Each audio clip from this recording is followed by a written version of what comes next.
Welcome to Luca is a billionaire, where the only thing I invest in is your answers. You begin by making the area safe. Turn power off and isolate the circuit, or remove battery and confirm no voltage with a multimeter.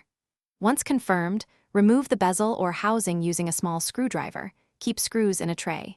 You should photograph the button orientation and wiring so you can restore it later. Now expose the switch body and note any retaining clips. Make sure to lay parts in order. This prevents confusion when reinstalling the new switch. With the housing open, you release the retaining clip or desolder the terminals depending on mounting. If soldered, heat joints evenly and pull leads gently. If clipped, depress the tab while easing the switch out. Once free, inspect contacts and measure continuity across poles to verify failure.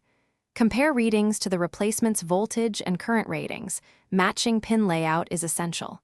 Once matched, prep the new switch by trimming leads or seat the new switch into the housing in the exact orientation shown in your photo, then reconnect wires or solder leads with clean, shiny joints. Avoid excess solder. Reassemble the bezel and secure screws, taking care not to pinch wires.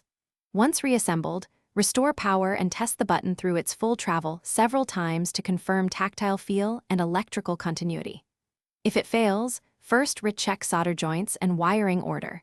If still faulty, probe with a multimeter to isolate open circuits or intermittent contacts before replacing components.